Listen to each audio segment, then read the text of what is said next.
মাশাআল্লাহ, চমৎকার গরুর হাট। আর দেখুন হাটে কত রকমের গরু এসেছে। আসলে মালিক যারা তারাই কিন্তু বাড়িতে এই গরুগুলোকে কোরবানিদের জন্য তৈরি করেছেন এবং খাবার দাবার দিয়ে বড় করেছেন, যাতে কোরবানির সময় হাটে আনলে সবাই গরুগুলোকে পছন্দ করে। আসলে যে যখন যেটা পালন করে সেটা কিন্তু খুব যত্ন করেই পালন করা হয়। আর এই গরুগুলোর মালিক যারা তারা কিন্তু ওদেরকে খুব যত্ন করেই লালন পালন করে বড় করেছে এবং এই যে ঈদুল আজহা চলে এসেছে, এই উপলক্ষে ওদেরকে সারা বছর ধরে তারা যত্ন করে বড় করেছেন। আর এখন হাটে নিয়ে এসেছেন, এগুলো বিক্রি হবে। আর সেই বিক্রির কি অর্থ তা দিয়ে তারা আবার তাদের পুঁজি তৈরি করবেন। চমৎকার এই যে গরুর হাট দেখছিলেন, এটা ছিল কোরবানি ঈদের গরুর হাট। আর ঈদ আসতে আর অল্প কিছু সময় বাকি আছে। গরুগুলো দেখতে সুন্দর লাগছে। আর এই যে ঈদুল আজহা, এই ঈদের প্রচলন এসেছে হজরত ইব্রাহিম আলাইহিসসালাম তার শিশুপুত্র ইসমাইল আলাইহিসসালামের যখন কোরবানি দেওয়ার জন্য আল্লাহ তাআলা বলেছিলেন। এই চমৎকার বৃষ্টির রহমতের বৃষ্টির সাথে সাথে শুনিনি সেই হাদিসের কথা। মহান আল্লাহ তাআলা যখন তাকে নির্দেশ দিয়েছিলেন তার প্রিয় জিনিসকে কোরবানি করার জন্য, তখন তার শিশুপুত্রকে কোরবানির জন্য যখন তিনি তৈরি করেছিলেন, তখন সেখানে কিন্তু পশু কোরবানি হয়ে গিয়েছিল মহান আল্লাহ তাআলার নির্দেশে। আর সেখান থেকেই কিন্তু কোরবানিদের প্রচলন চলে এসেছে। চমৎকার বৃষ্টি ছিল, বৃষ্টির শব্দের সাথে সাথে অসাধারণ লাগছিল প্রাকৃতিক পরিবেশ। আর এই বৃষ্টি দেখতে দেখতে অনেকেই কিন্তু অনেক কিছু রচনা করে ফেলেন, গান, কবিতা, কাব্য, আরও কত কিছু। আর বৃষ্টি নিয়ে বই পুস্তকে অনেক কিছুই আছে যেগুলো পড়লে মনে আনন্দ আসে, ভালো লাগা আসে। তাছাড়া এই যে প্রাকৃতিক সৌন্দর্য ছিল আম গাছের, সেটাও কিন্তু কোনো অংশে কম ছিল না। কালবৈশাখী ঝড়ে গাছের আম অনেকটা কমে গিয়েছে, কিন্তু তারপরেও আম ছিল। আর বৃষ্টিতে কিন্তু দেখতে চমৎকার সুন্দর লাগছিল। এই যে বৃষ্টি অঝরে ঝরছে, প্রচণ্ড তাপদাহ গরম ছিল। আর গরমের স্বস্তি ফিরিয়ে আনতে বৃষ্টির খুবই প্রয়োজন ছিল।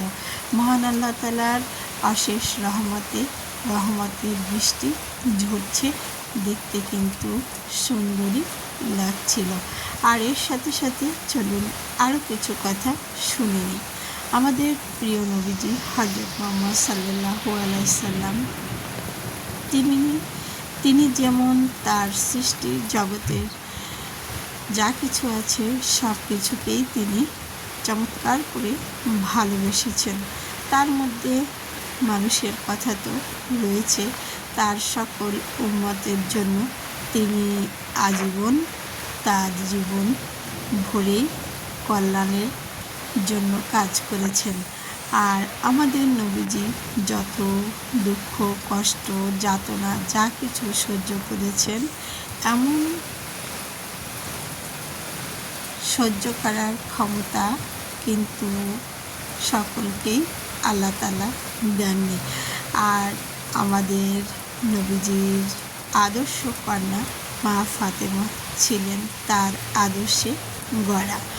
তার চরিত্রের অনেক বৈশিষ্ট্য মা ফাতেমার ভিতরে লক্ষ্য করা গিয়েছে।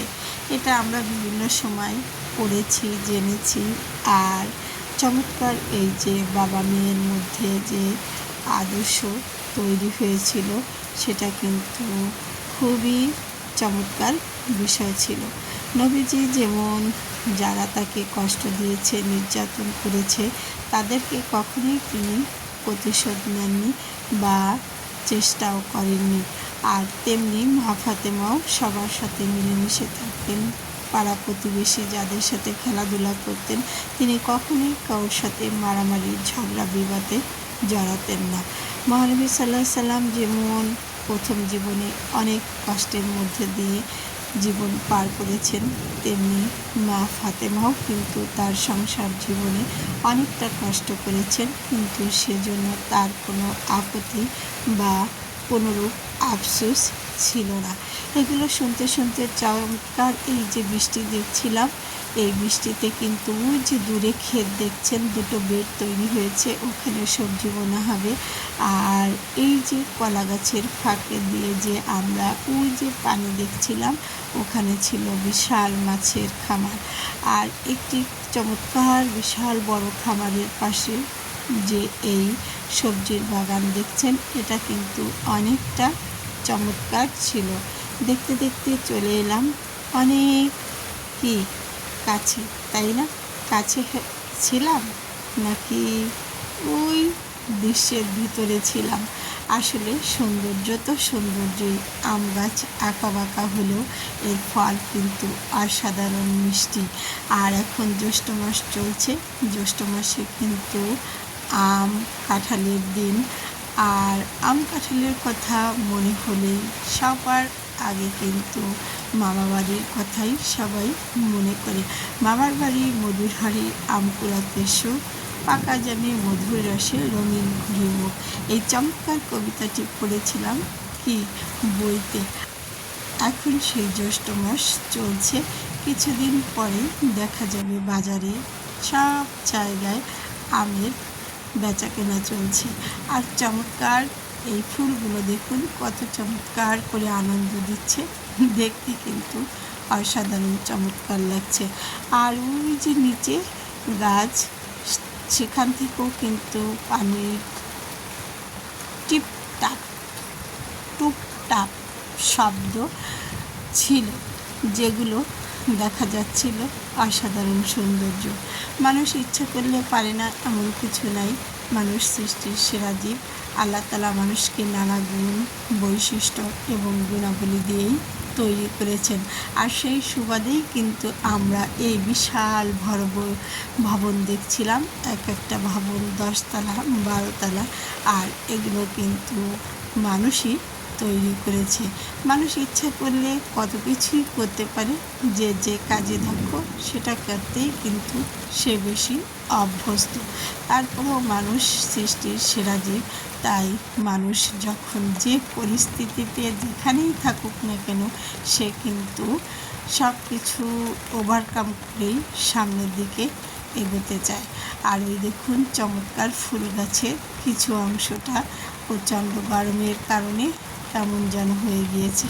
আর এখানে ছিল সবুজ গাছপালা, নিচে ভাগ্যিস শ্বশুরবাড়ি নামক একটা বিদ্যালয় ছিল, নাহলে আমরা মেয়েরা জানতামই না যে আমাদের কতটা দোষ আছে। শ্বশুরবাড়ি হচ্ছে স্কুলের মতো, যেখানে শিক্ষকেরও কোনো অভাব নেই, আবার শিক্ষারও শেষ নেই। সকলেই শিক্ষার্থী, শ্বশুরবাড়ির সকলেই শিক্ষক। আর কি বাকিটা দেখে নিন। আর এই যে দেখুন চমৎকার ট্রলার যোগে এই নদীটা পার হতে হবে, তাই তো সবাই নৌকায় উঠেছে। আর এই নৌকাটাও কিন্তু তৈরি করা হচ্ছে। এখানে ওই নৌকাটা যখন এই যে তীরে চলে আসবে, তখন এই নৌকা আবার চলতে শুরু করবে। এখানে একটি ঘাট ছিল, ঘাটে ট্রলার দিয়ে পারাপার হতো, দেখতে কিন্তু সুন্দর লাগছিল। আর ওই যে দূরে দেখছিলেন প্রাকৃতিক অপূর্ব সুন্দর। আসলে নৌকায় নির্দিষ্ট সংখ্যক লোক না হলে এই যে ট্রলার, এটা কিন্তু ছাড়বে না। আর ওই যে আকাশে পাখি উঠছিল,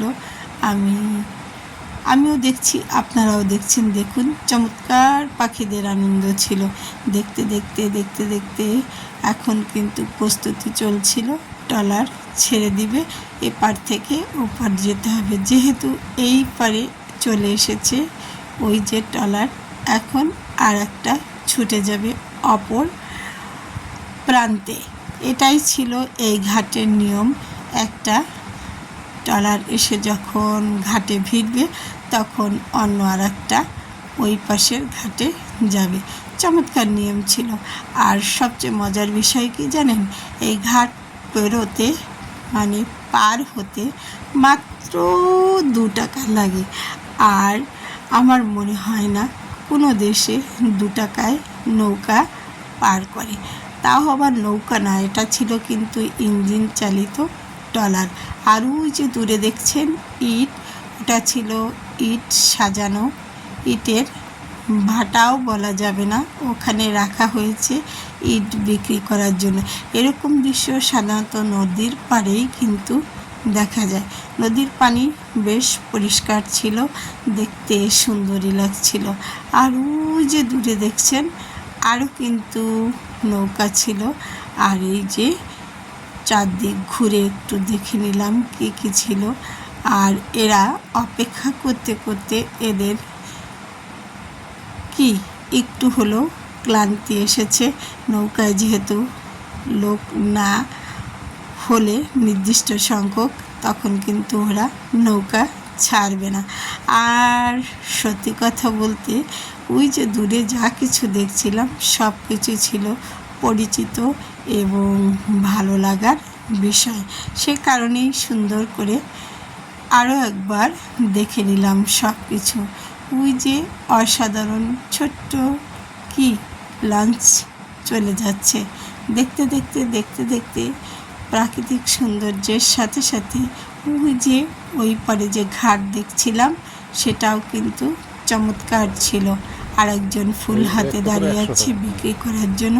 ফুলের মতো শুভেচ্ছা সবাইকে যারা এতক্ষণ ধৈর্য ধরে শুনেছেন।